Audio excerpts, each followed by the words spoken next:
Hello there.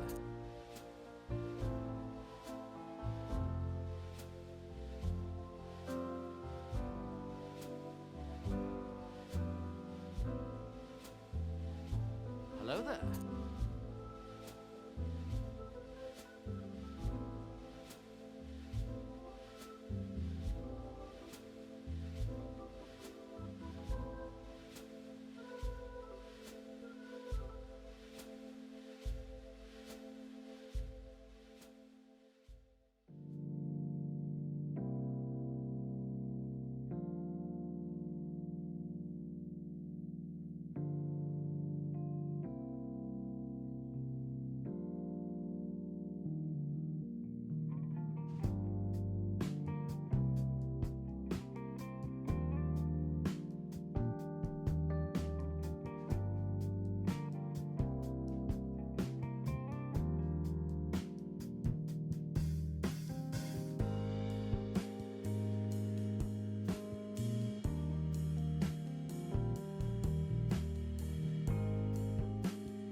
Hello there. Hello, hello. Let's change the scene. How is everyone? Thank you everyone for the follows. So I tried to set up my Fujifilm camera as a secondary webcam so that I could have a better picture for you guys. But apparently Fujifilm is gonna cuck me today. So we're gonna use the usual Logitech webcam. Alright, so I think we can start off by showcasing some of the PCBs that I received today. And I'm gonna start with the controller boards, the remaining two. So the light version for the HHKB Pro 2 and the Pro 3 or the Hybrid Classic. Then we're gonna move on to the Real Force, and after that I think I'm gonna show the ANSI version of the Pro X, and I actually flashed them. And then we're gonna take a look at the prototype for the EC-TKL, the H87 spaced reference design, of which Decoy over in the Kangaroo land is gonna use for a Gion project. Is there a list of TKL cases with enough clearance for the EC assembly?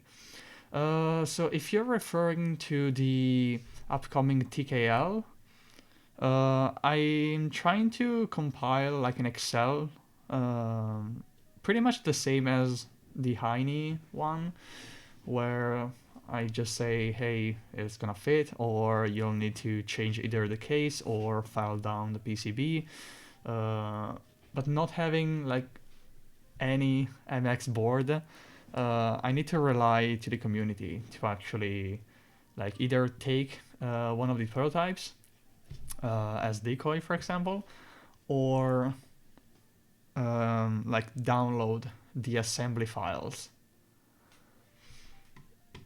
Just make it fit the F2 and we good. Yeah, I think I tried to see the interferences with the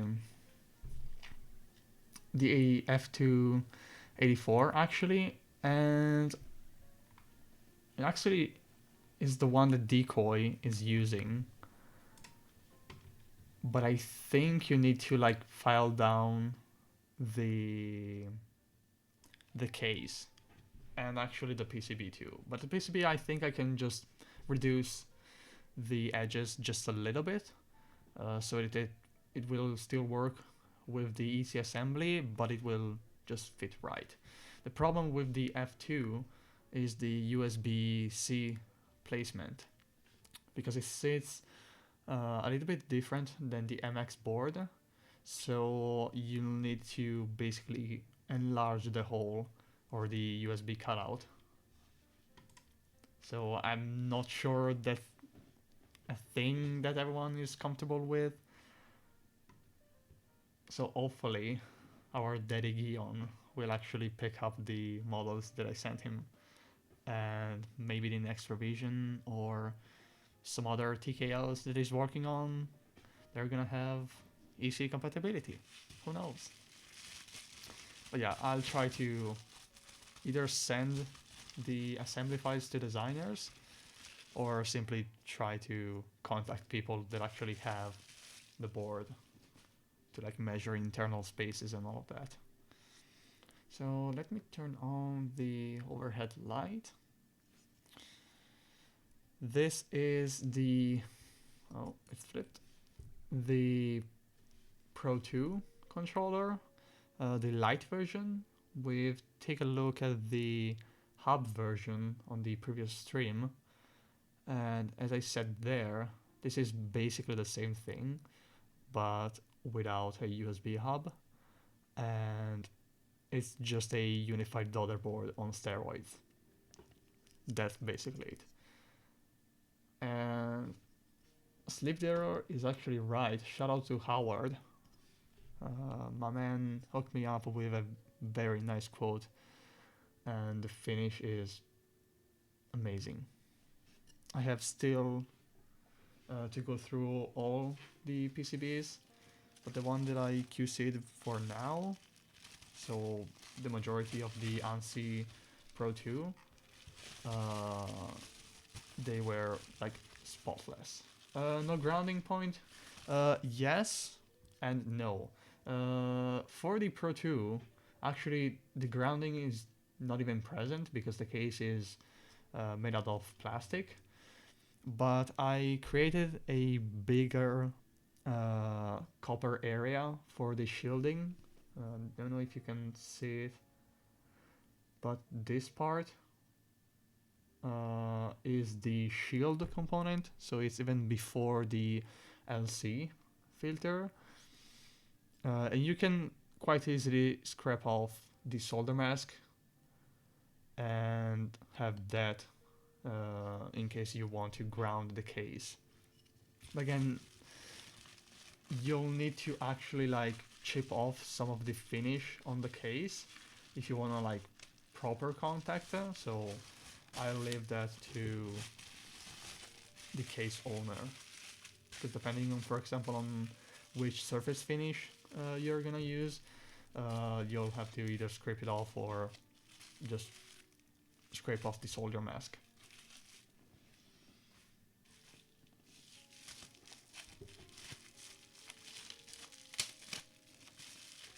This one is for the classic slash hybrid, improperly called Pro 3.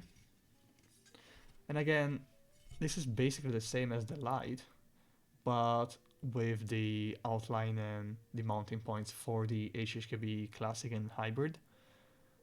And it's simply USB, ESD, shielding, filtering, fuse, and a JST. I could have saved on FR4 usage, so for example use half of it, but I thought that in clear cases it would have looked like weird in a way, and also like the price wasn't that different, and I actually prefer to have 3 mounting points, so 1, 2 and 3, instead of for example having only 2, so 1 and 2, and have basically only this part of the PCB. And it always looks nice to have a bit of purple FR4 on your board. And one fun fact about the hybrid is that I had to source the exact part number that PFU or whoever is actually designing their PCBs used, because being a plastic case, in the case of the OEM cases or the Neubauer cases, the USB port is slightly higher on the PCB than can you focus? Oh, almost. Can we focus, please? Of course we can't. Thanks, Logitech. Yeah, but anyway, the center point of the USB port is slightly raised compared to the Korean USB-C port that everyone uses. So I had to keep that in mind while designing the board and sourcing the parts. And that is why these are more expensive than the light, other than the higher FR4 area.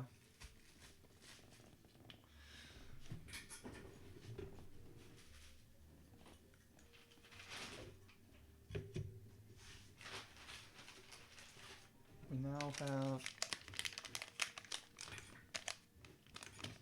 the Real Force numpad PCBs and the S23DB. This is the daughterboard that is used in the Show S23 case, and I developed this simply because the original daughterboard didn't have the CC line resistors. So when you were gonna use a USB-C to USB-C connector, it would either not work at all or only work in one direction. So this solves that issue.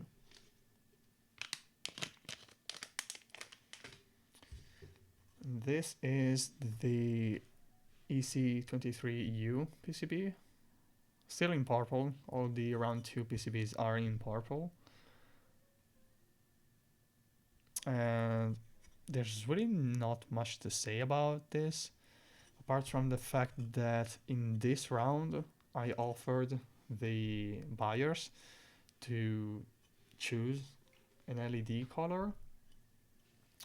So I think we can actually test this, because I tested one to see if it will actually flash. And this uses the original OEM cable. We can see on the live view another great news about the round 2 of the EC series, which is that all the PCBs, with the exception of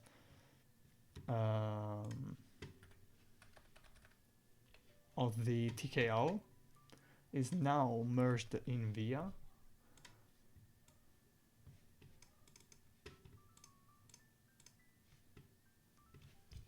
Huh? I disconnected the cable. Nice. Unless I picked up one that isn't flashed, which is quite possible. I think I'm gonna flash this again.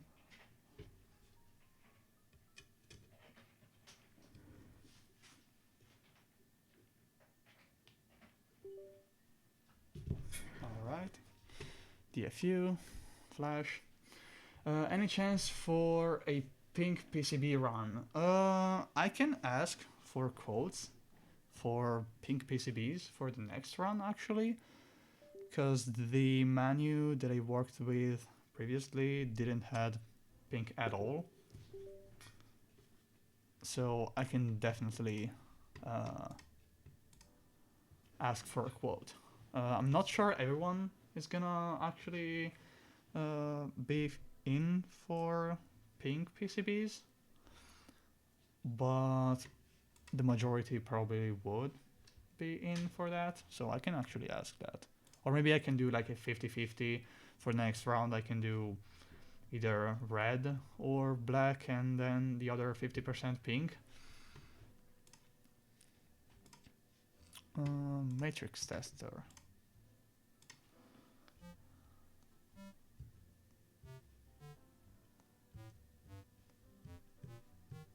And it works. Now we can see the LED. Why no pinging conical? Because I'm not a mod and I don't really like to ping everyone. That's the main reason, actually. I pinged everyone in my server. But yeah, I don't feel comfortable pinging everyone in conical. And I don't feel comfortable pinging everyone in my server either. So I will probably set up a role for that. That's the main reason. So we can see the green LED in this case, and if I tap, bruh, my tapping game is awful. Okay, now it's turned off. Now it's turned on. And this will work, this LED will work on Windows because there is the numlock status, like the system status. But on macOS is doo-doo. They don't have that. So it will simply work as a normal numpad all the time. What are the caps on your HHKB? So the alphas are MT3 Dev TTI in the Nihon variant. The spacebar is some random MT3 laser or something. Farewell, I have no idea. It's a weird set. And the mods are the RGB mods, always from the Dev TTI. Would it be possible for a pink batch before R3Q closes? Okay, so for the R2,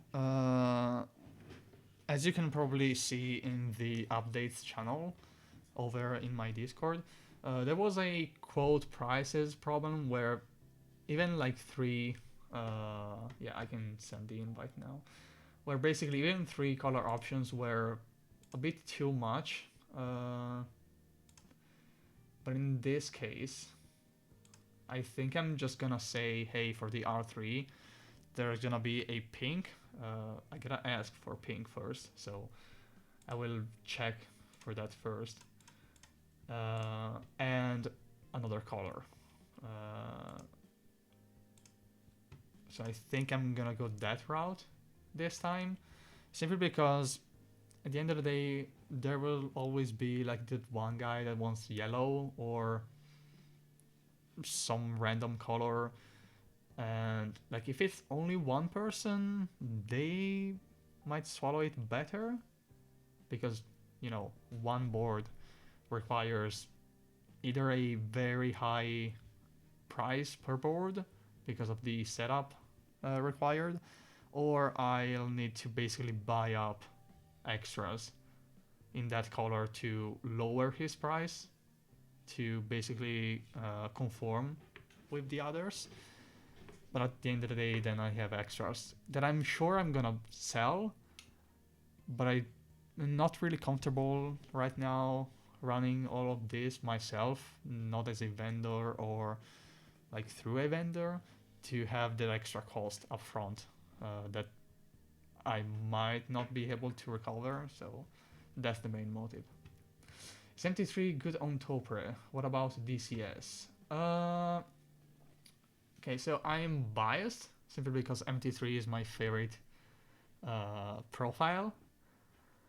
And the first time I actually bought MT3, I wasn't even aware of like the correlation between MT3 and Hypro. Given that the sculpture of Hypro and Topper are still a little bit different, and the same goes for Ursa, Andreas key set. But I really like them. Even though the Dev TTI are ABS, I think, and they're not double shot, they're simply die subbed, I think. They're great. The texture is great, the QC is great, not like oopsie, like KBD, EC ran, so crooked. So yeah, if you can buy from Amazon, not from Drop.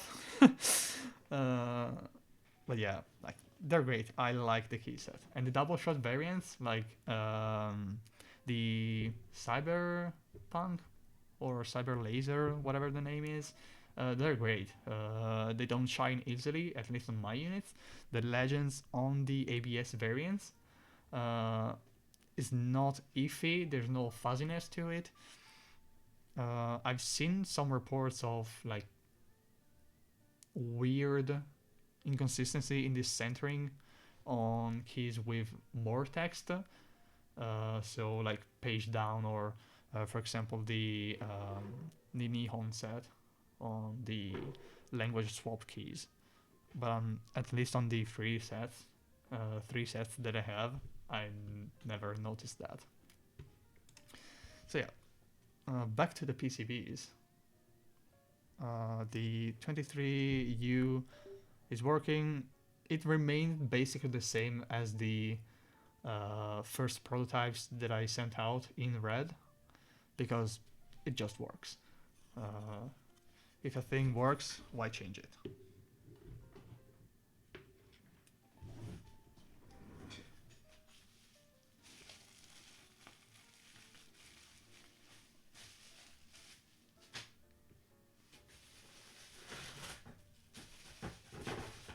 We're gonna move now to the big boy.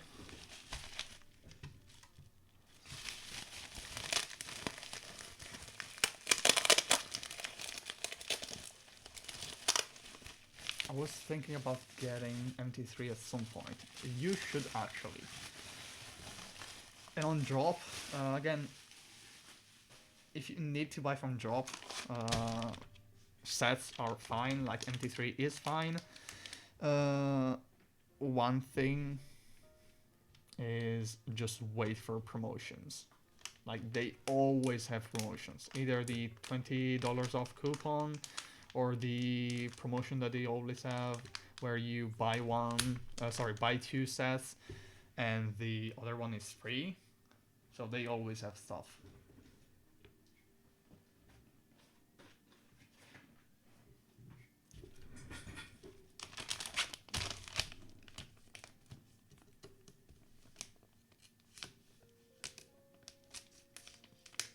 I don't have a cutter with me.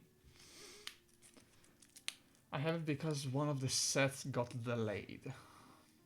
Yeah, they run the BOGO sale like every month, basically. Like, I don't know why, but I feel like they started to do more of that since like August of last year. Because I remember when I still was in uni that around Christmas, December, that time of the year, they were going like insane with that. But now I basically lost count of how many times they actually ran that. The Marvel price drops have been good too. Yeah, I mean, if you like the colorway, I'd say, because the actual like novelties, Those are not really like that impressive, at least in my opinion. And same with the Lord of the Rings ones. I like the Mordor set, but in my opinion, the novelties were like uh iffy.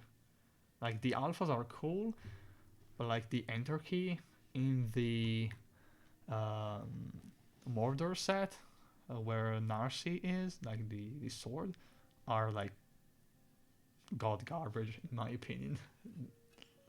They're not very well defined.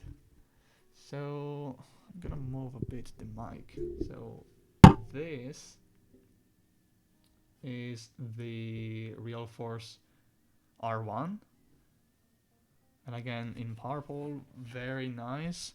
The color, like the deepness of the purple, is gonna be different on the Real Force and like the HHKB PCBs, because this is a two-layer stack up. The same goes for the 23U and the controller boards, but the JIS and the ANSI HHKB are a little bit different because those are four-layer stack up, and you can kind of see that. For example, in the Real Force, I can definitely say that the surface finish on this is very, very similar to the original, like the very old 91U Real Force, where you basically had a very shiny copper finish.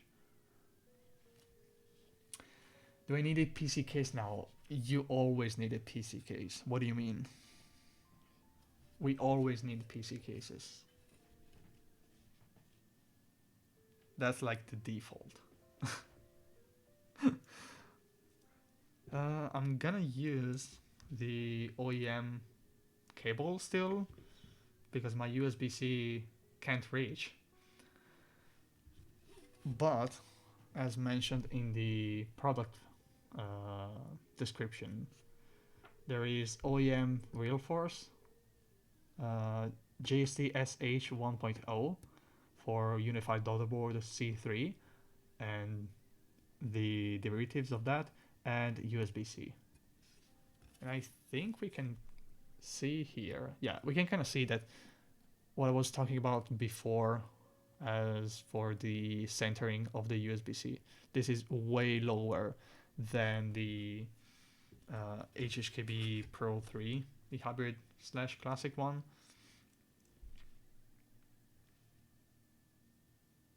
So that was what I was mentioning. We can move to the flashing procedure.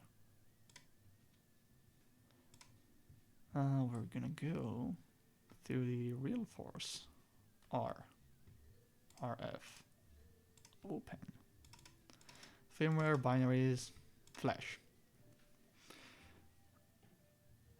The reason behind the 4 layers on the HHKB is purely space. That's the main reason, but actually there are electrical reasonings behind that choice. Since I have a very, very narrow space to work with on the HHKB boards, I decided to go with 4 layers because it makes the PCB look nicer, but also it's easier to route stuff and it doesn't look like a mess, and the electrical properties are preserved, so there are no weird crosstalks when doing the scan and all of that. That's not the case on the numpad actually, because the OEM PCB was 2-layer and it was actually quite well laid out. So what I did was basically invert the matrix so that it will fit my standard scanning procedure, and basically try to go like by their design as much as possible, and then use the extra space that I created here to host the controller. Because on the OEM they have a board-to-board connector here that will interface with the controller board. Hello there. Thanks for the follow. I'm not gonna say, unfortunately, names, usernames that I already know I'm gonna butcher. So sorry if I only thank you for the follow, but don't actually say your name.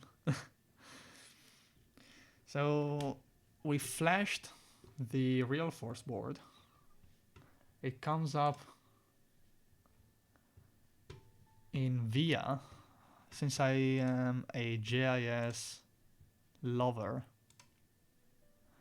I'm gonna actually test it with the GIS.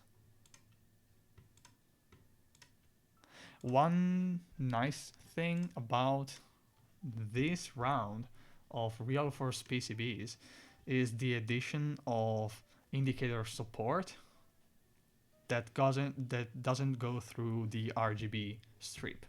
So we have the standard normie caps lock indicator. We have the real force, I forgot the name of it, where it is on the bottom left with the weird slider. And we have the scroll lock indicator on the top right cluster.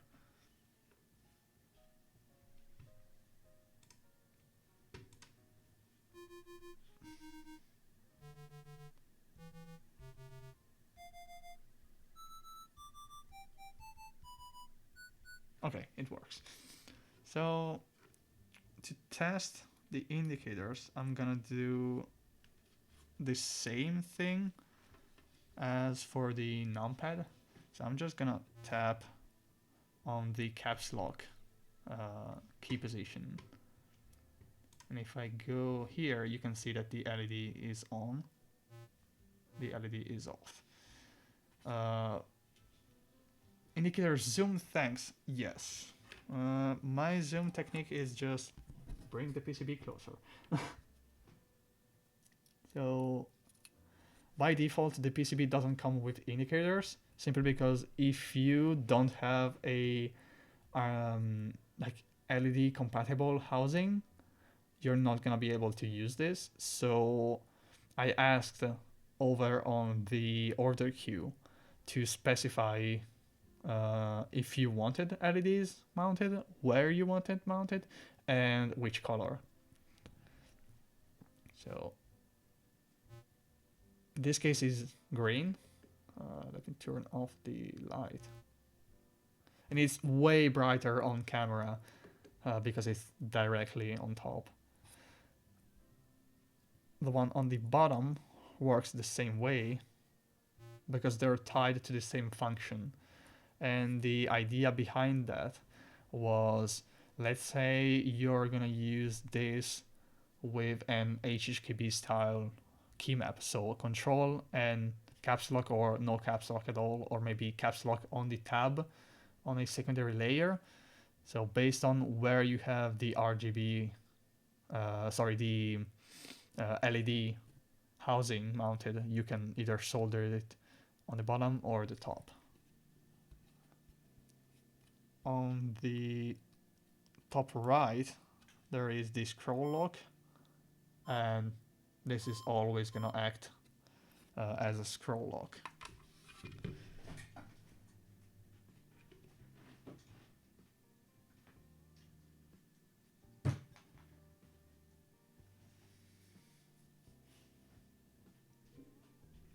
Okay, so the real force works.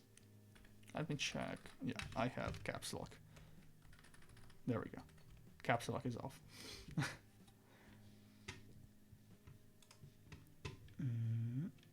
Smart LED placement. Yeah.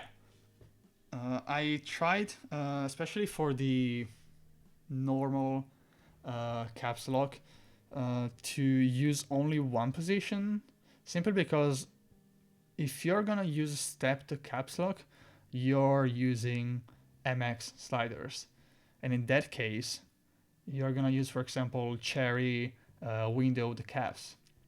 But at that point, you will not be able to use any LED at all, or at least any LED that is actually usable and you can actually like use the window on the keycap, because there's no space when you have topper housings. So I decided to only include the standard normal non-stepped caps, and the LED is in the same position as the Leopold FC660C, so it is basically the same. That way, if you have a plate and you want to add like a window, either you design the plate with the opening, or you simply take a drill and put a hole in it.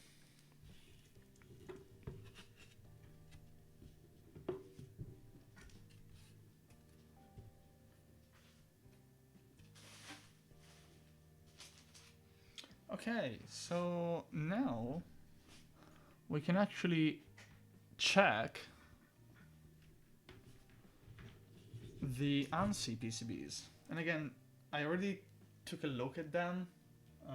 Some of you might have seen that in the Conical, Simon Cord, my Discord, basically everywhere on my Twitter, my Instagram, that I have like a bazillion of PCBs to QC. I mean, do the LED housings need a different plate cutout? What do you think of Molex Slim Stack? Okay, so for the first, the LED housings, it depends. It depends on which indicator you're gonna use. Example, the scroll lock is always gonna be 1U.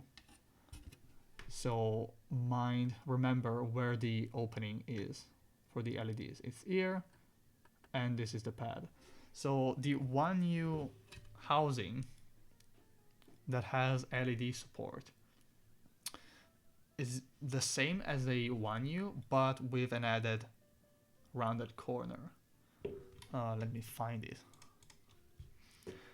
You cannot use, if I remember correctly, 1U LED housings in a 1U non-LED opening, but you can do the reverse. And simply because you have the square, we're gonna simplify it to a square, and on one of the edges you have like a rounded part, a rounded opening for the LED. So it works one way but not the other. In the case of the caps lock, the normal standard MX-like caps lock, there is actually no need for a special housing, because again, the LED will only be used ideally, like you can actually only see that through a keycap, a Topper OEM keycap. If you use something like the Leopold keycaps or some of the Real Force keycaps, and in that case you have simply an opening on the plate, because there is way more distance between the LED position and the pad, so you can actually fit a housing here. Let me show it to you. Courtesy of Densus Design, we have a prototype of the 1U housings. So this is where it would sit, and you see that the LED would not interfere. But if you look here, now the LED is covered. So basically in this corner, you'll have an opening.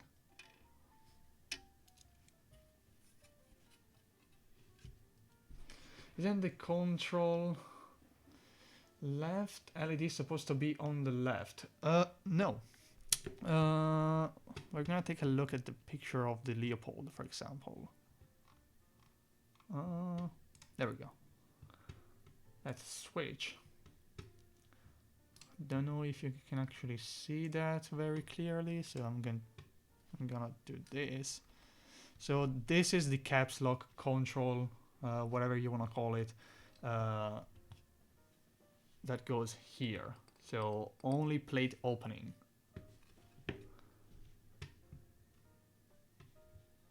The other option, so the bottom left, is only really used if you have the special sideways housing. I don't remember actually where is used on that. Oh, this one. Yeah. You can use this rotated, but the majority of people don't actually have this housing. So I simply decided to put it on the right, because on the right is where normal LED topper housing are. So the same as the scroll lock. Because even if you want to do this, you have to have the keycap with the opening first, and the actual slider and housing assembly. So for that, I decided to put it on the right. Yeah, exactly. Like, I tried to buy one board that I knew had this particular slider, but when I got it, I found out that it was a simple 1U without the opening. So I got cocked so hard. I wasted $110 for nothing. I mean, I still got the parts, but not the one that I needed. Yeah, yeah. And it's the only time that I got a real force off of Taobao. So I'm not gonna say anything, but you know, China moment. Seriously though, like, China is actually treating me well with the quotes and everything. They're coming in clutch.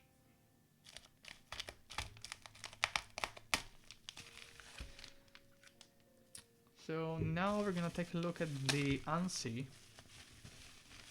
Pro X.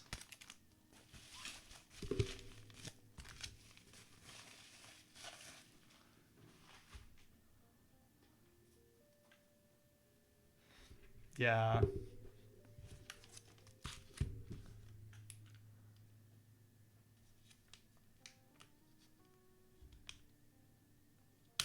There we go.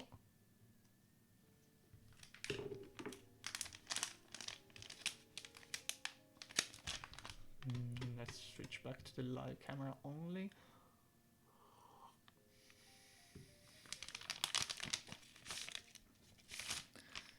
And again, the color on the webcam is gonna be like super weird.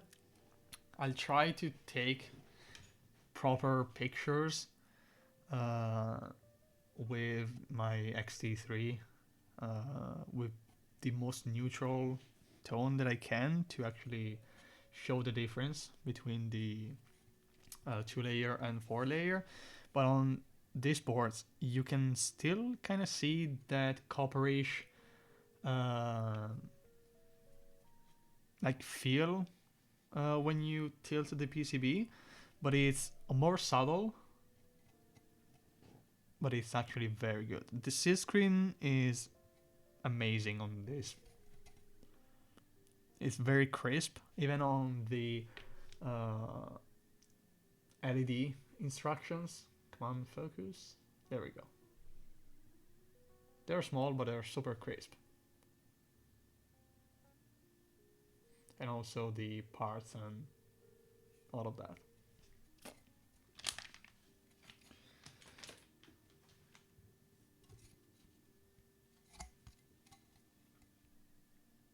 Yeah. One thing that I'm gonna do is try to enlarge the holes for these screws, because someone mentioned to me over in Conical that show for the snipe changed it from M2 screws to slightly larger. I think it's M2.2, something like that. And I didn't realize that. I actually didn't even knew that he was gonna change those. So I'll enlarge the holes so that the final user will not have to do that. And that is why the QC is gonna take longer than expected. So blame show for that. What PCB is this? Is the EC Pro X in the ANSI slash ISO variant. To be honest, it's only the ANSI because no one actually used the ISO. I could probably just do simple 6U HHKB, like plain and simple, and it's gonna work the same way because no one actually used the ISO function. So a little perk about this and the JIS. How can I use ISO if it is HHKB? Okay, so custom cases first of all, and custom plates. That's the main the main reasoning. Actually, like for real, the ISO support was inherited from the original EC Pro 2.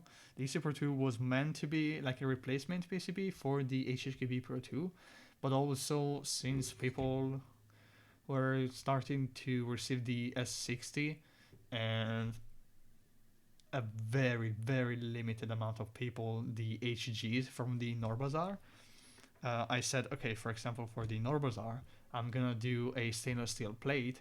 What if I do ISO? So simply put an ISO instead of the ANSI. So that's the main reasoning. It did look larger for Snipe, yeah.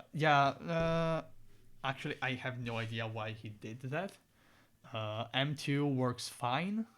Uh, anything larger is like an added bonus, but he should have probably mentioned that because this hole is the same as the real force, and I have no idea why on the real force it works fine, but on this one it doesn't. So it is what it is. But it will not actually affect like the quality of the PCB.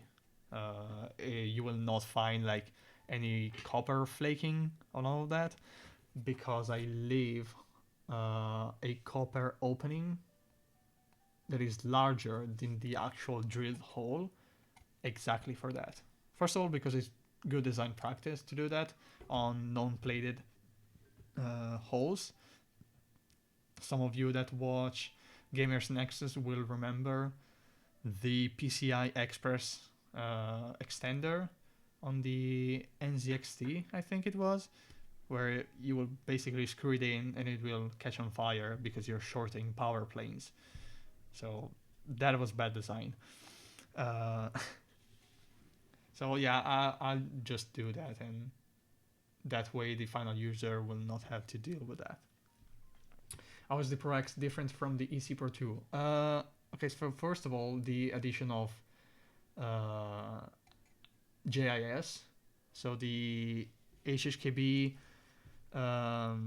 JIS Pro 2, Pro 3, whatever, wasn't supported because I didn't develop a PCB for that.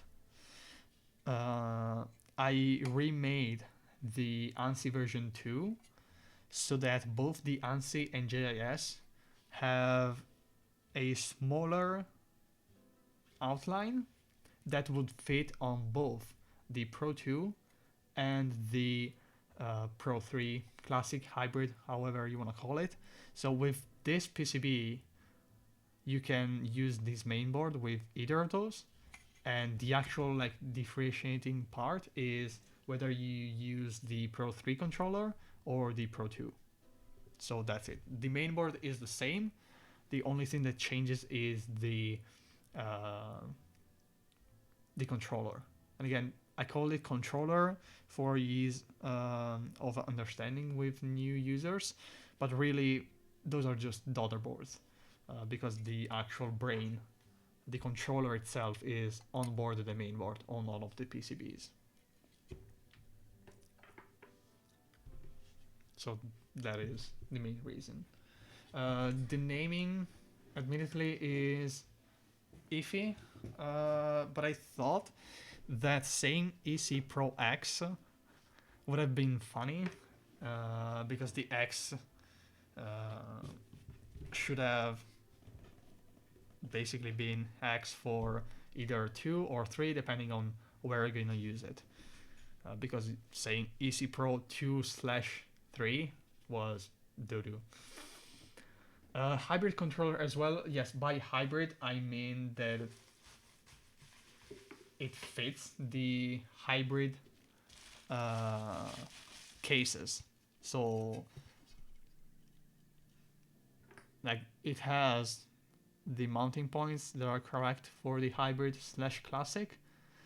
Because even if you tear down a hybrid and a classic OEM full stock, the only difference between the controllers is the addition of basically this portion of PCB on the hybrid where the Bluetooth module actually sits. So the outline is the same, the mounting points are the same. So there's that.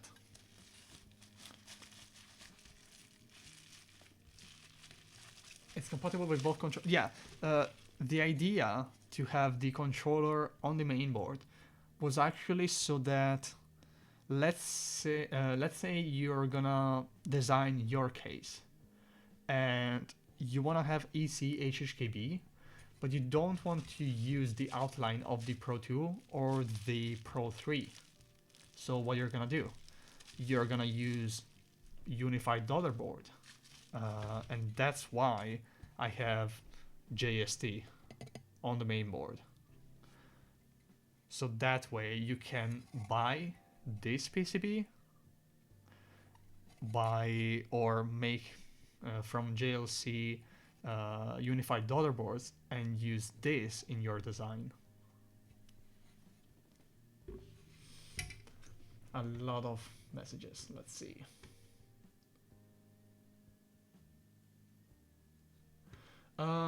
Is there still a batch of EC Pro 2 coming up? Actually, no. Like, this replaces the Pro 2, the EC Pro 2. Like, this works in both HHKB Professional 2 and the Classic/Hybrid. The only difference is which controller, which daughter board you pick up. Because the main board, both for the JIS and the ANSI, have all the necessary mounting points and like alignment pins holes so that you can use this on both cases OEM. For example, the rounded openings on the left shift and the enter are native of the Pro 2 only. But if you open a Pro 3, you'll see those two pillars, plastic pillars, but also, I'm gonna do this, but also two more openings here and here. So with this, you can drop it in a Pro 2, Pro 3, whatever.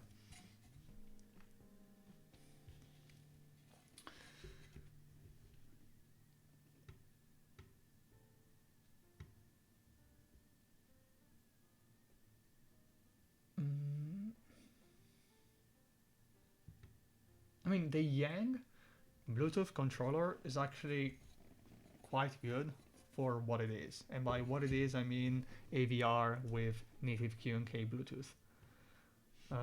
The other one, I don't remember the name, is actually dog garbage because they don't have Bluetooth power saving features. So if you try to take a look at the Yang code base, basically 80% of it is just turn off this, turn off that. Oh, if this happens, turn it on and then turn it off immediately. So it basically just power saving features.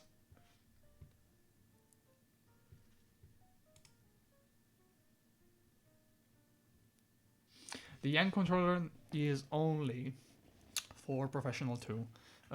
They didn't do Professional 3 First of all, because the remapping feature on the Hybrid Classic is way better. On the Classic, you cannot technically remap, but if you change some JSON files, you can actually do that, so whatever. And also the coaxial type connector, like the flat coaxial cable, is super expensive, and the part is super expensive. So the rationale behind that was probably, hey, you now can remap most of the keys. It's good enough. We don't want to spend $3 on a single connector, so we're just gonna leave it there. Oh, hi, Toasty. Yeah, I'm actually super pumped about the PCB delivery. Not so much about the QC, but yeah. ZMK firmware. Okay, I have ZMK firmware ready, and actually some boards already designed. My main problem is usability. You cannot do dynamic remap like natively. I don't care about OLEDs, all of that. But the simple fact that you need to reflash is a bummer. I can set up a website that backends into GitHub Actions and run it off of my subscription for the firmware build and all of that. But the simple fact that you need to reflash is a bummer for the majority of the users.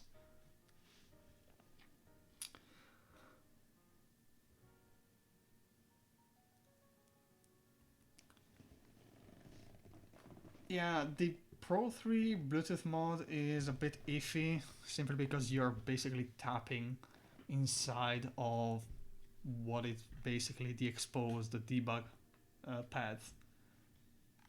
So that's mainly it.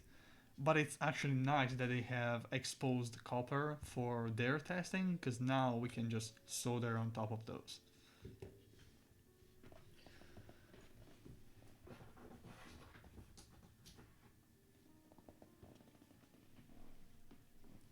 Yeah, I mean, it's the only way to actually do that as of now. I mean, it's nice because using GitHub Actions, you don't have to install your environment as per QNK or VL, whatever. But it is still a pain because I would have to. I know that there is like a website already up and running, but I have yet to take a look at it more deeply. That you can do a key map on a GUI online, and then it will spill out. I'm not sure if the actual like key map file that ZMK uses to then compile, or if it changes a temporary file in a gist repo.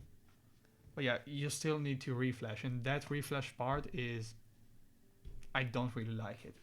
I don't want to spend time in finishing those designs for what essentially is like a intermediate stage, because then I would have PCBs that are reflash only capable and others that are like EEPROM reflashable.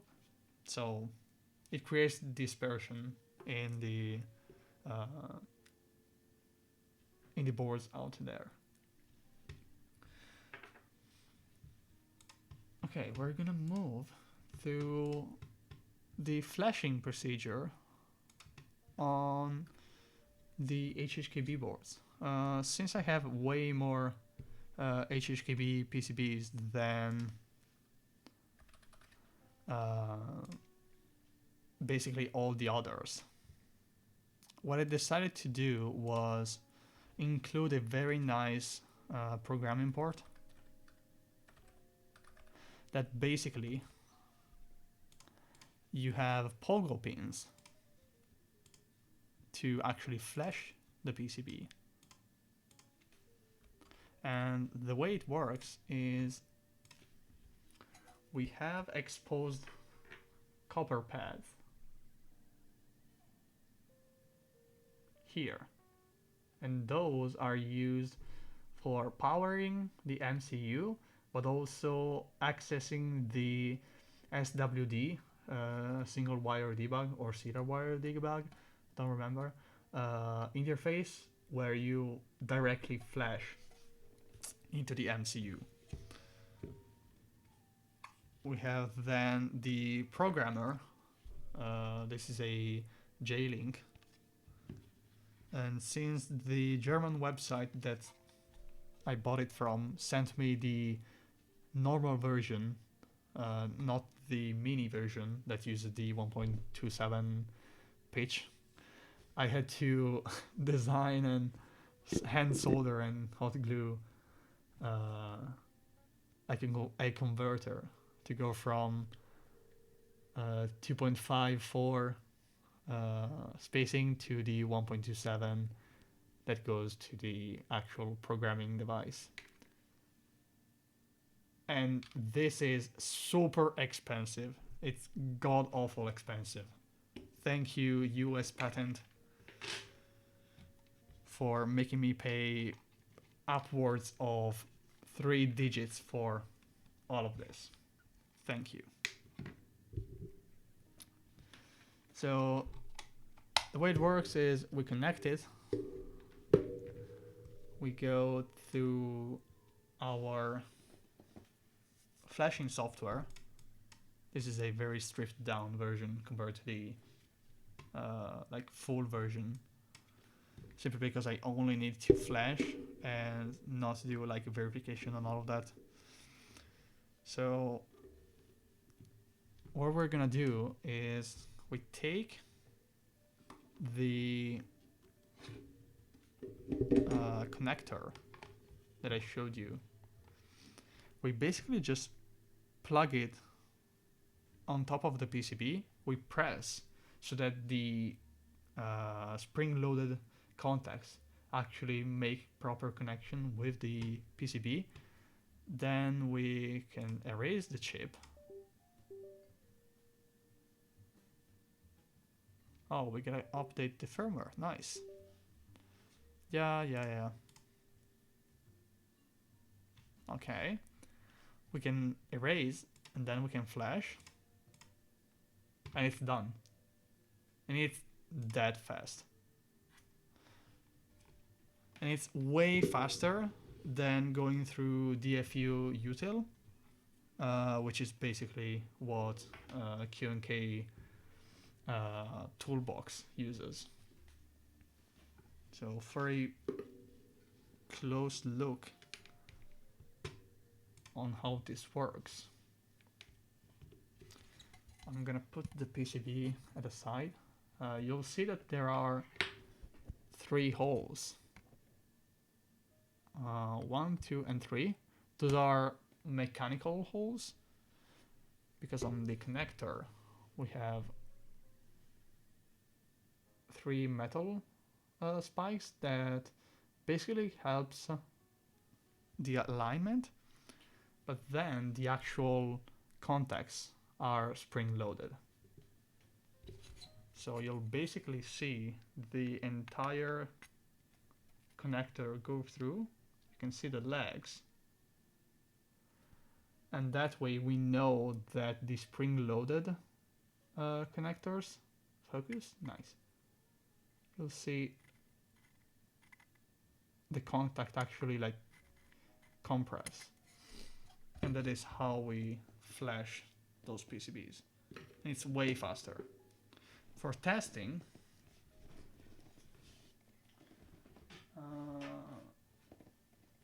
I'm gonna actually use one of the DBs, the boards. So let's say you're building an HHKB Classic.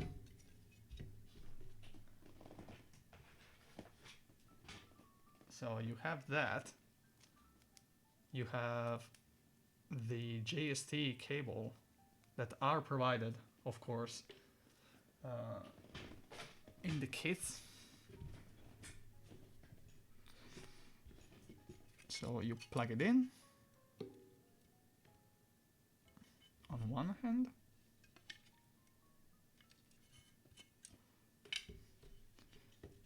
you plug it in on the back of the PCB.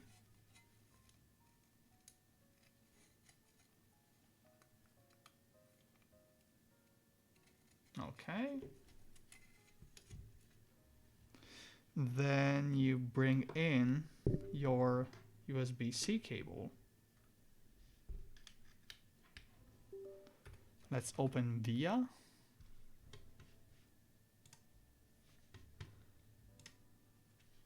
And change the scene.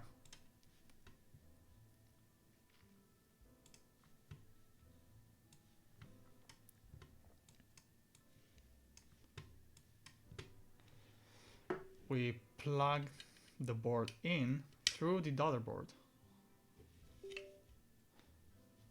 Gets recognized.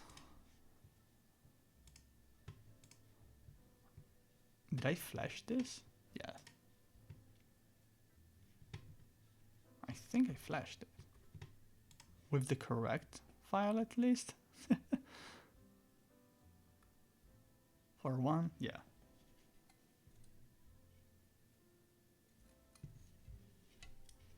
Hello, VIA. Are you acting sus?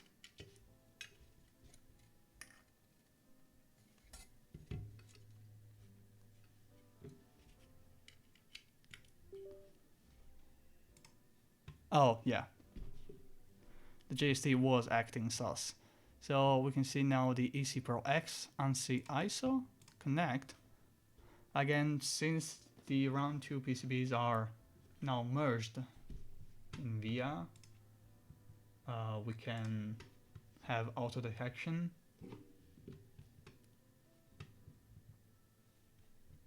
And we can test the keys.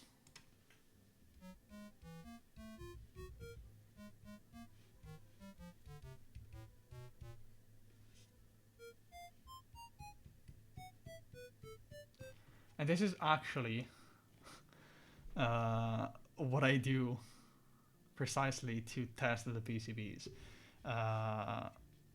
I just plug them in, I drag my finger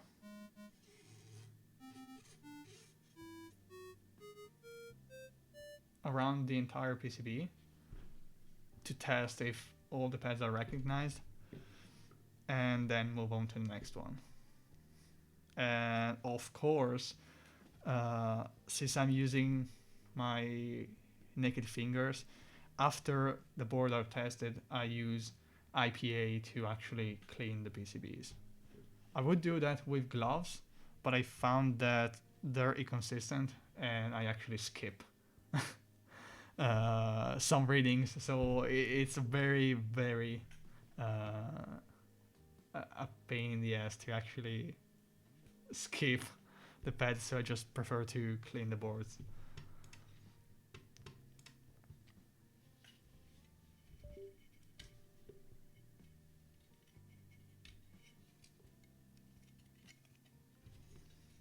And that is basically how the PCBs are flashed.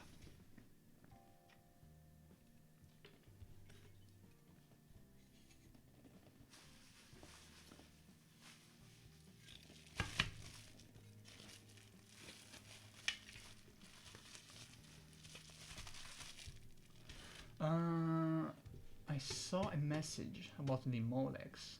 Molex Slim Stack. By Slim Stack, you mean the It's-Mate connectors, the one for the Unified Daughterboard 4?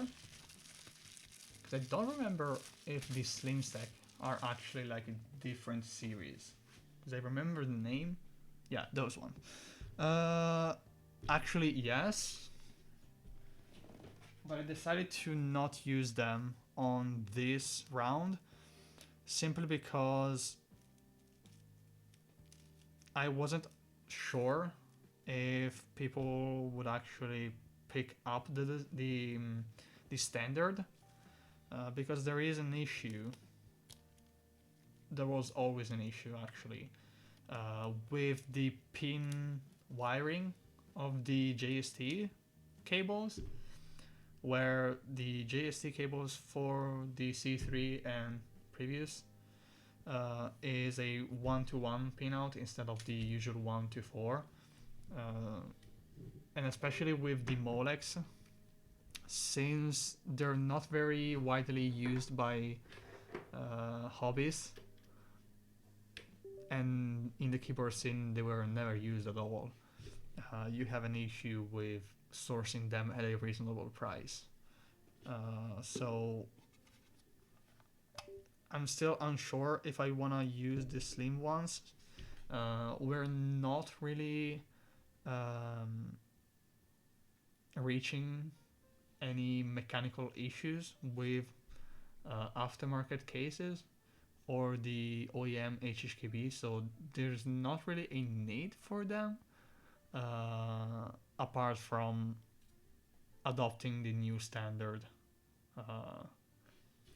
So that's the main reason. Also, like, let's say someone breaks their JST cables, they're easy to find, and even if they pay $5 for like 5 cables, they're not gonna like cry about it.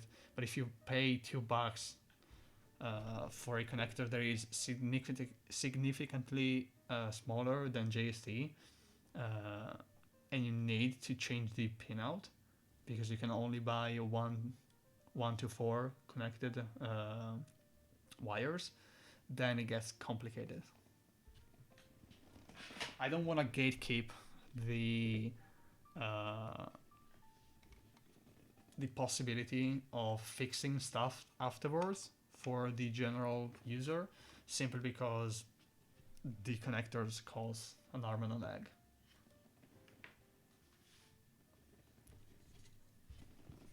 So that's the main reasoning for now, for this round, to not use them. Also, I'm seeing a weird trend where people are mixing the standard now, like they're using the Molex standard instead of the Dartboard standard, and that is a thing that I do not support.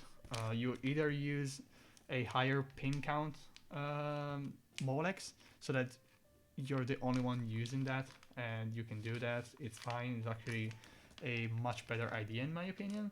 But doing the swappy swap trick and like add reverse protection, LEDs, Zener diodes and all of that, like, yeah, but at the same time it's not needed. Just follow the standard that they're trying to push. There's not a big conspiracy with like 4 people owning the factories. China is China. China is gonna pick up, and actually China, if you ask them to do stuff, they're gonna do it. As always, if you pay, you receive. And again, this is not gatekeeping, but if there is a standard, we should try our best to adopt it.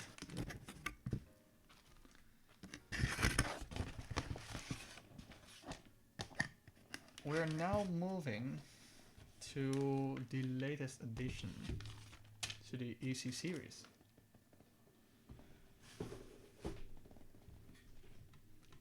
Which is the EC-TKL.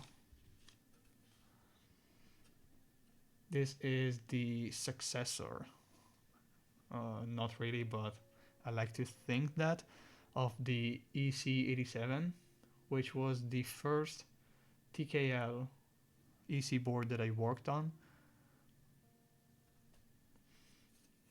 China produces everything, QC and standards. Yeah, I mean, but for cables, unless you go like very, very low quality, they're fine. Like 80% of the suggested connectors on the Unified Daughterboard documentation are China equivalent connectors, so they're fine. And again, don't think that whatever designed in the US or designed in South Korea, whatever electrical component, is not then manufactured in China. Either part of it or the entire thing. Like, we're now at the point where if it's made in China, then it's of course doo-doo. It's well past. There are issues. There is quality depreciation. There is a lot of sketchy deals going on, but you just gotta stay on the top of your game. So the difference between the EC87 and the ECTKL is that this is ideally a reference design. The same way as the EC60 is a reference design, the idea was to have as much multi-layout as it makes sense. So there are no weird 2U novelties, spots, and all of that. But there is the standard split arrangement, JIS in the real force fashion because I like JIS, and also the true JIS on MX is iffy. They do it randomly with a bottom row that is highly variable. So if I use the real force, I'm sure that people are gonna use that. And it takes a heavy inspiration from the Heine H87, first of all for the spacing, so that you can use this in double switch type boards, so MX and EC, if you decide to support it. But also the snappable USB-C. And there are two versions of the EC-TKL, one with a snappable USB-C and one that is by default without USB-C. So again, the same as the H87. There is no north-south facing stabilizers thing because Topper works differently. But if we take a look at the back, this is actually the first EC series PCB that uses the new Molex connectors. Why? Because I wanted to start pushing the new standard. And I decided to use that for the USB connection, but also for whatever extension cord that you might need for RGB. So we still have 2.54 spaced pins that you can solder on top of those. But also you can use whatever Molex at this point, because really this is only for extension purposes. You can just take whatever Molex, plug it in, and you now have an extension cord for the RGB. I decided to use the 4-pin variant simply because it's the same, so it's the same part number, but also because that way you have more options for the order in which the ground, RGB data, and 5 volts are actually laid out. We still have the weird sassy opening if you want to route, for whatever reason, the cable from the top of the PCB downwards, and it will still connect. And the USB is Molex compatible because the Gion board, they use the Fly daughter board, and the Fly daughter board uses the Molex, so there's that. And also I love the Fly daughter board, so.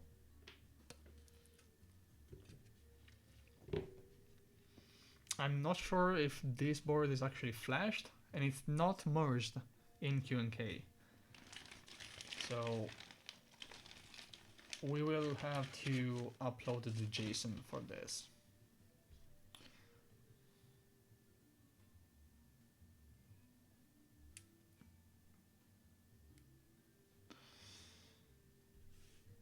We can plug this in.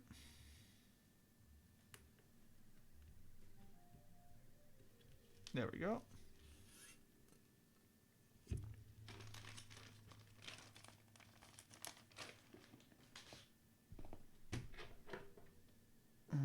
Can I reach this? Of course not.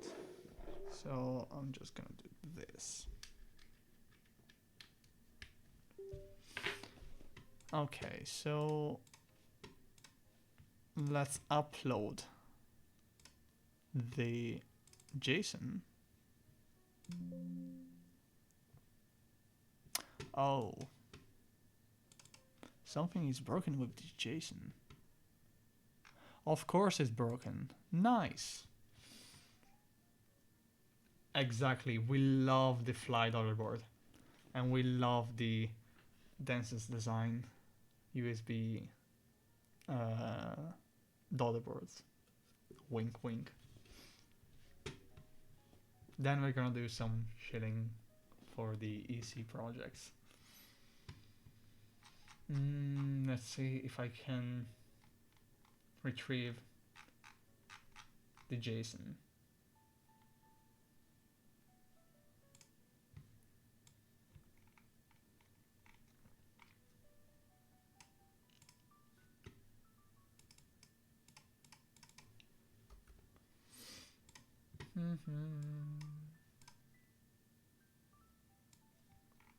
Because I think it's actually copied the chat and not the actual JSON.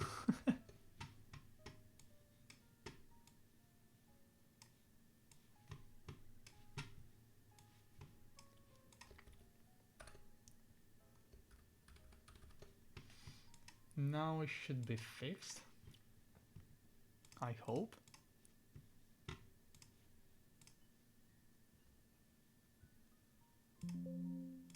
It is. Let's go. Okay. And I hope this is flashed actually. Because I'm not sure it is.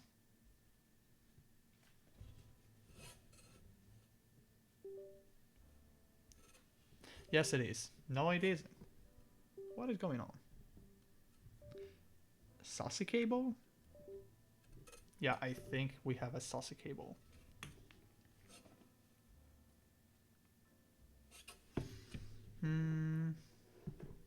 Let's see if reversing it fixes the issue.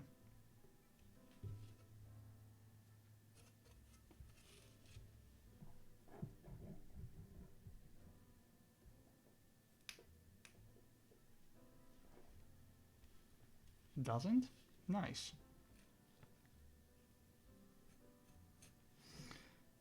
I think I'm gonna pick up another board.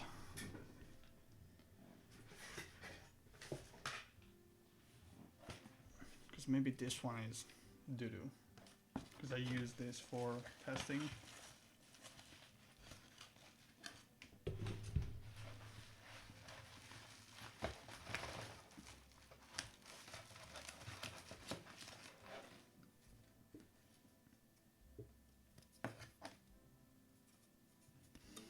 And I think I'll have to flash this.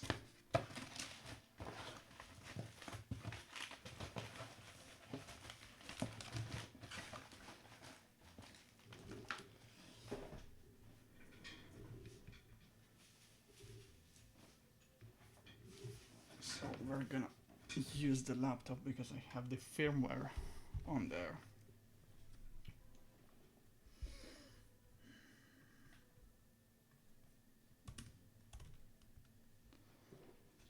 Let's take the daughterboard,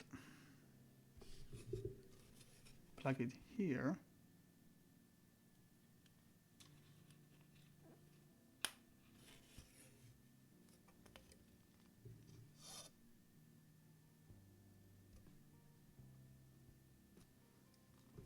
There we go.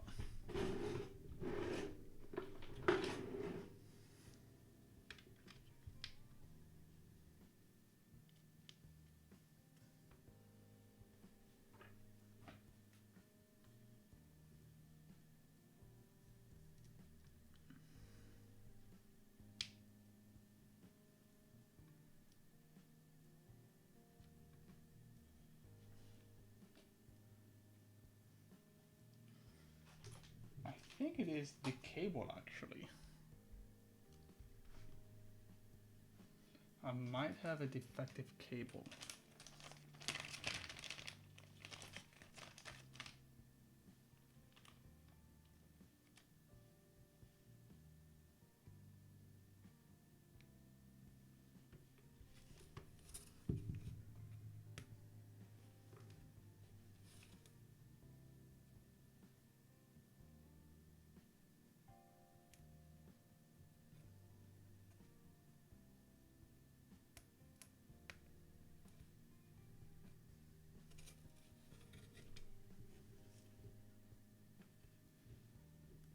Oh yeah, it is a defective cable.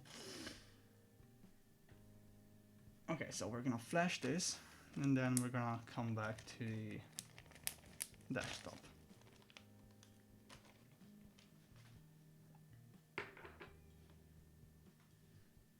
Okay, flash complete. There we go.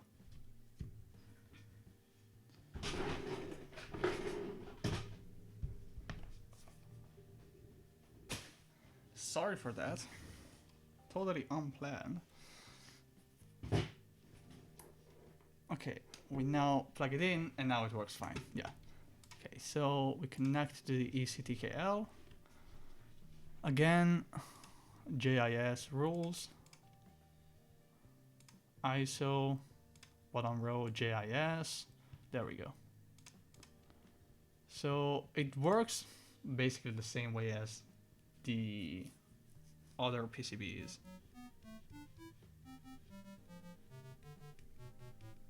This one doesn't have indicators because I didn't feel the need to actually include them. I might include surface mount LEDs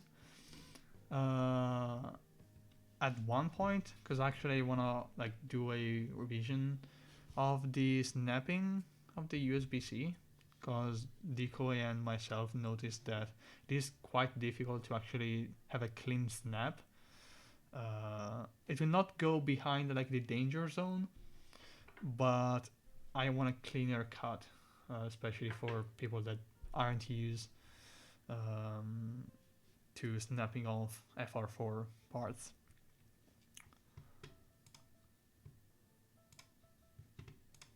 I think I also have an RGB strip somewhere to show the RGB effects.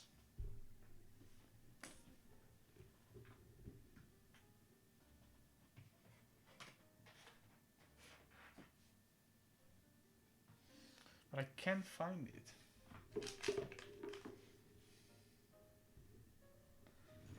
But yeah, it still supports the usual RGB stuff. I have yet to define how many LEDs it should support, but I think I'll count basically the top and left and right edges, and that is gonna be the LED indicator counts. The RGB indicator counts, and that is basically it. I'm gonna show some pictures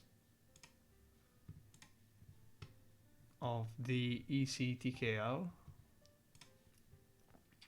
inside of a Gion TKL. Pictures, there we go.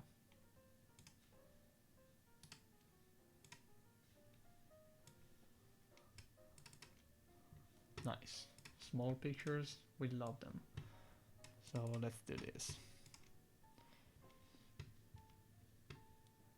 These pictures were taken by Decoy and are in the pics channel in my server. If we can actually load them. And he's using a custom made plate that he had made based off of the reference design plates that I have up on my Google Drive. And for that, there is the links command, where in there you can find a lot of cool stuff. My GitHub, my Discord server invite Twitter, Instagram, the Twitch live stream that you are in right now, and my new website.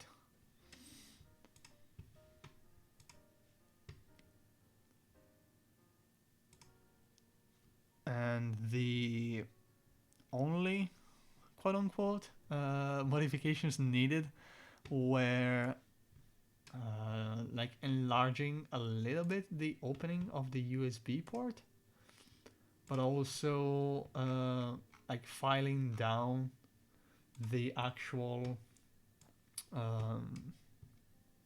case a little bit to fit everything in it. But at the end of the day, it's not. Oh, it's not slicing your game in half. It is, but since it is covered by the inside of the case, we're not gonna talk about that. Right? You're right? Yeah, we're not gonna talk about that. Let's see if I have more pictures. Yeah, so the cut, the breakout that I was talking about. So from here, it looks reasonable, quote unquote. But then you go here and, yeah. So I need to actually have bigger vias so that when you snap it off, it's easier and it will leave less of a residue. Because this is what you're aiming for, actually. So clean cut, and from here only FR4, no copper touching each other. The copper that is visible here is the actual vias, so ideally you would see the vias, like one half of the vias, so that you know there is no shorts.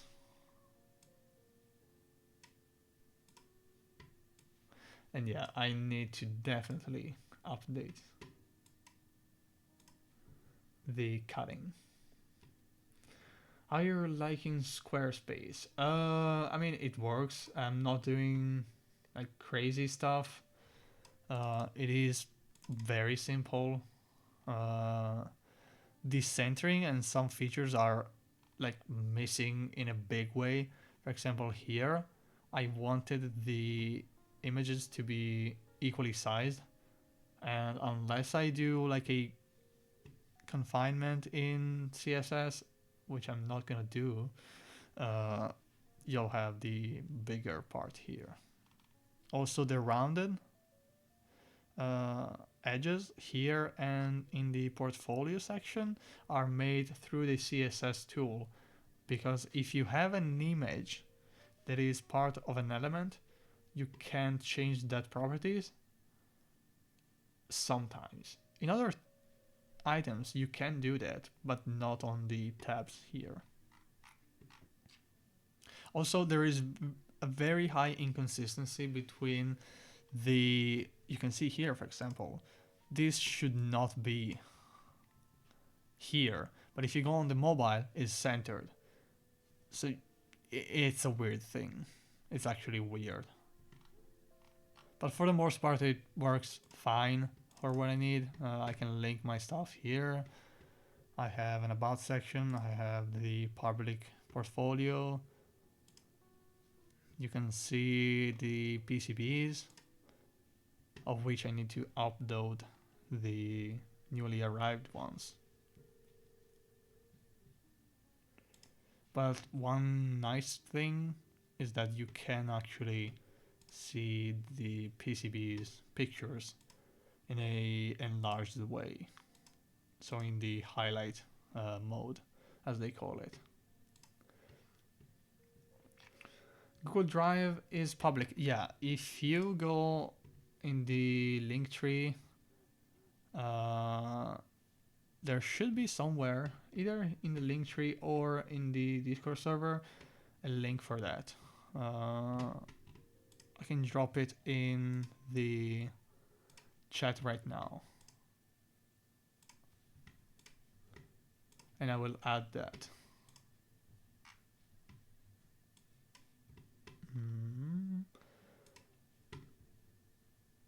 So I have the EC60 reference design assemblies and the ECTKL.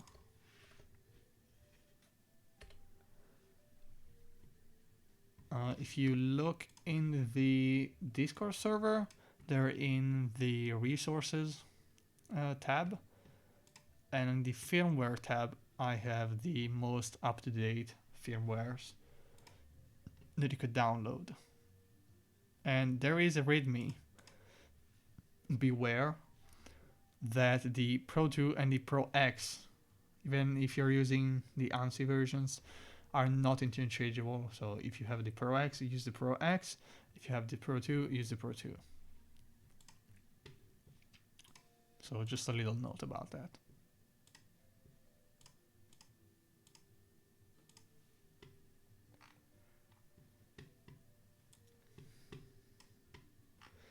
So I think we can now chill a little bit, and we can then take a look at whoever is streaming right now. And for that, I'm gonna actually use my website.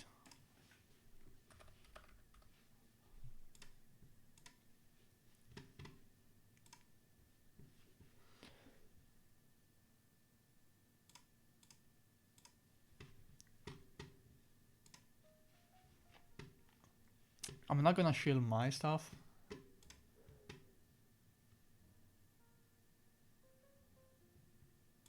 I recently picked up a Pro 2 Lite.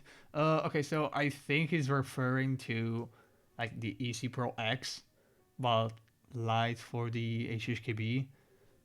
Because in the order queue, some people said EC Pro X and then Lite controller for HHKB Pro 2. Others said EC Pro 2 or EC Pro 3, but it's an EC Pro X. So don't worry, you're gonna have the Pro X. Yeah, he meant the Pro X. So we can take a look at some of the public stuff that I can shill for. First of all, the Lilium. Beautiful. HHKB inspired. It will talk. It is talky. The spacing is gonna change. It's gonna be a little bit bigger.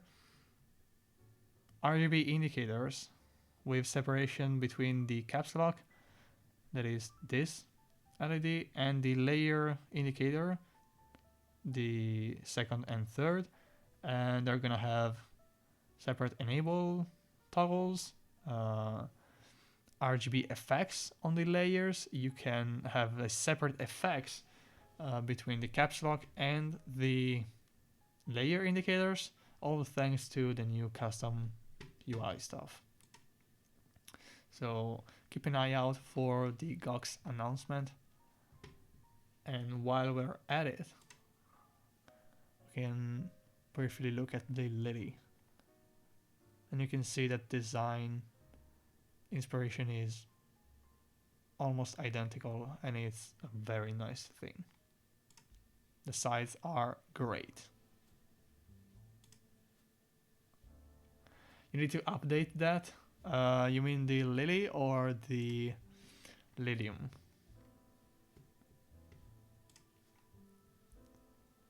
And also we can drop a link to GOX website. There we go. Link is in chat. The keycaps are hot. They are extremely hot. Then we have some other stuff. But for that, I'm not gonna spoiler it yet. Then we have the FRL that Dances is actually running now. And we are testing it quite a bit on Discord and basically everywhere else. We're talking about this. Am I even logged in on this? Yes. the latest one that you published, those are extremely based. The color is so nice.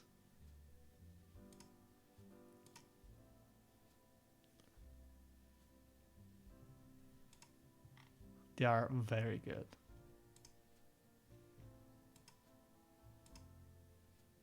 And your pictures are incredible.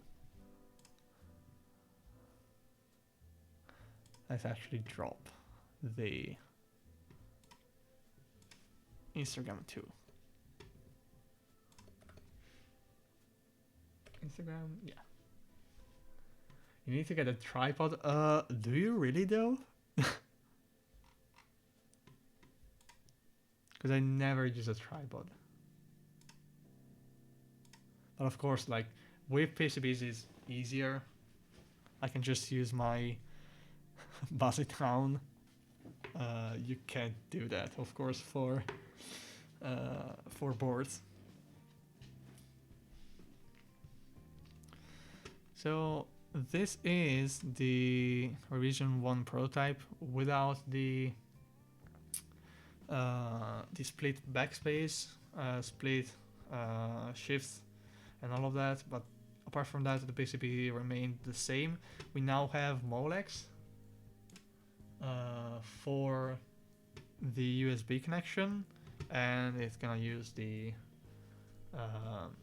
C4 daughter boards.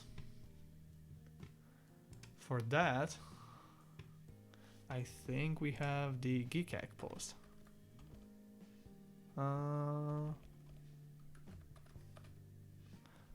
Geekhack. There we go. We're gonna drop this in the chat.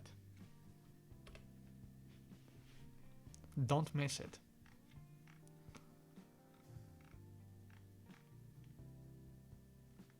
And this is the render of the updated PCB. So we now have split backspace, and on the back we have the Molex. And keep an eye out for the EC parts, of which I have a 1U prototype.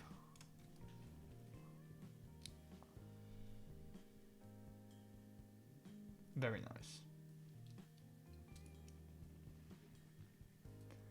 Especially for shaky top downs, yeah. I can just use my arms and just stabilize myself. Also, the lenses that I got have a pretty good stabilization. I think even the like 18 to 55 has like 5 stops. And it's okay, it's a 2.8 to 5.6 or 4, I think. But if you have the space and the lighting to use the 50 to 140, that is a constant f1.2, f2.8, and it is absolutely gorgeous. Like, this lens is amazing. It takes super sharp images, even with the X-T3. And if you use the teleconverter, they're amazing. You lose the usual 2 stops, so it goes from f2.8 to 5.6, but it's still very usable because you have such a wide open aperture, and it's fixed. Very sharp. Denson's products good. They are good, yeah. I think he received the updated prototypes, because the first one that he got had some issues with the color matching, and actually the one that he's gonna probably send me is the one that has slightly off color matching, the brown one. But to be honest, I don't really care about the color matching. I don't even look at my boards too closely, so if they're not color matched, it's not a big issue for me. Of course, if you're the paying client, that's gonna change, of course. But for me, I usually don't look too much at cases. I never buy keyboards that are not OEM HHKBs or all of that. The S60 that I got is definitely not a like high standard board, but it's $160, so I'm not complaining. Stainless steel plate, and it works, so I'm fine with that. And here you can see the carbon fiber plate, and this one uses a slightly different mounting system than the usual. So on metal you simply thread the holes and you have the screw that goes from the back of the PCB up into the plate and screws it in. Here Denso's thought about making a slot for a nut, and the screw goes in the same way, and it's actually quite nice. Thoughts on Nvidia? It's taking too long. I've seen more posts about wanting to sell the spot than actually people that are still keeping it. I'm sure that the board is gonna be fine. We are used to good results from them, so it's just the way to game. And it's not really my thing. Even the HG from Norbauer, like, I appreciate the thought process that goes into it, but again, the $160 is fine for me. Here we have the DAFU by Clap Studio. We can see the prototype PCB, and it's heavily inspired by the EC Pro X2 whatever. We had to do some pretty weird opening and cut choices because of the case design. So you'll see that this is an internal screw case, so there are no external screws, and for that we had to create openings and position the screws so that you can access them when you have the keycaps off. So that was a bit of a challenge, and it's gonna use the slim version of the Unified Daughter Board C4. And here is the prototype that he showed off at a, I think it was a KBD fan organized or sponsored Chinese meetup, and I think it was the only EC board actually there.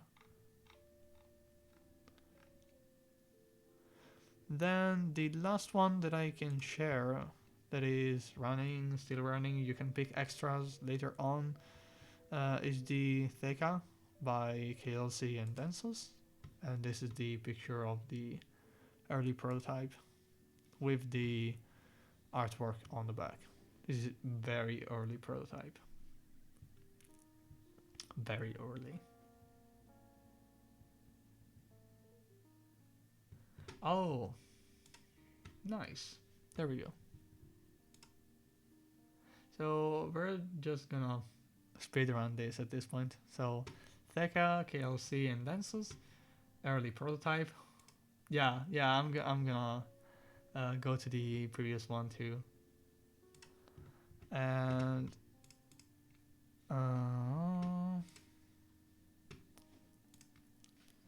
let's go to the DAFU. There we go. So PCB heavily inspired by the EC Pro X again, and we have some pretty weird openings and a sassy opening here. That is because the case closes with internal screws that go from the top case to the bottom, so that you can access them with the keycaps off, no external screws. And this is the raw aluminum prototype.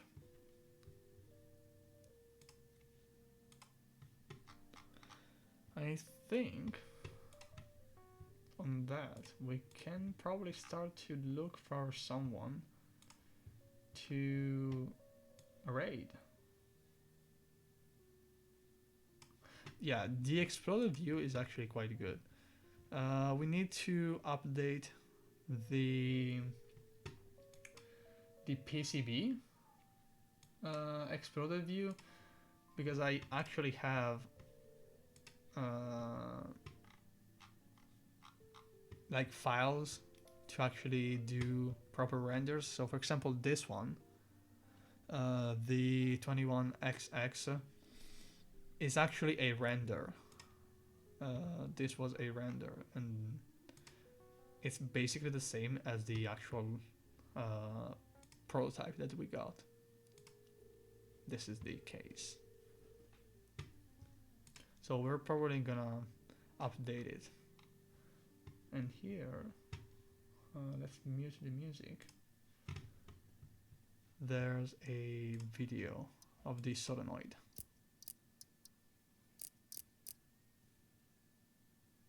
Solenoid like go burr.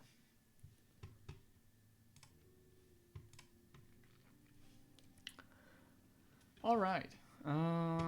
Let's see if someone is streaming. If no one is streaming keyboards, we're probably gonna see if the duck channel is actually live, because we love the duck channels, and the chicken one too.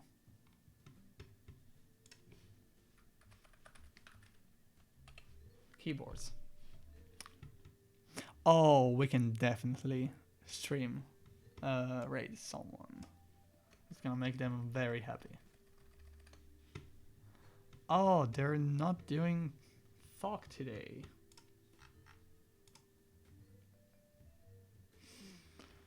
Alright. Let's see if the raid message is still up. Raid message. Yes, it is. I'm gonna copy paste it a couple of times. There we go. So people can actually copy it. And raid. Or is it with the backslash? Yes, it is. Raid channel. There we go. So thank you all for joining today. I'm not sure when I'm gonna stream again. Probably when I decide to file down my heavy grail plate. That is gonna be fun. Or when I receive the stainless steel, probably. So again, a big thank to you all for joining, and I'll see you around in Discord, on Twitter, wherever you want to find me. What's up with the HG plate? I got the B-stock one, the pink sassy one, and whatever keycap I use, they hit the plate. So you know, in the Topre housings, that camera, on the Topre housing you have the raised lip here. So yeah, you have the same. Yeah, I bitched about it for like 2 months. I said that I was gonna do a stainless steel plate because on my S60 I have a stainless steel. I didn't want to waste more time than I already did on the HG, but the sandpaper was like 30 cents. So I said, hey, it's fucked up anyway, so I can try that. And while I wait for my SS plate, then it's gonna take like a month and a half to get here. So even if I fuck it up, I still have another plate coming, so it's not a big deal. Yeah, HG plate moment, exactly. Norrower injection mold moment. Especially A stock and B stock. For whatever reason, the people that got C stock are the ones that have no issues. So it's a bit meh. Whatever. Oh, and I just received a notification that dbrand posted a picture of the Rama board saying called. Okay. Dbrand being dbrand, am I right, guys? Yep.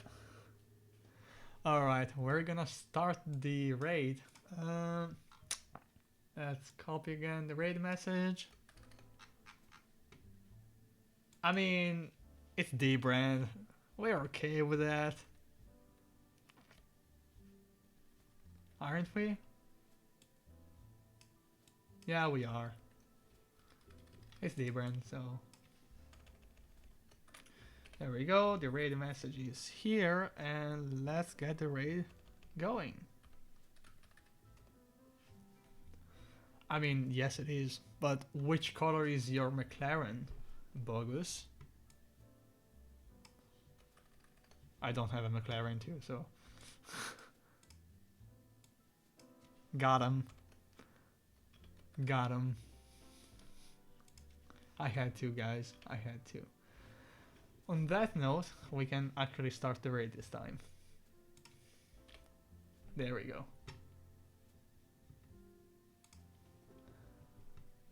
Raid message again, copy. So thanks again and see you next time.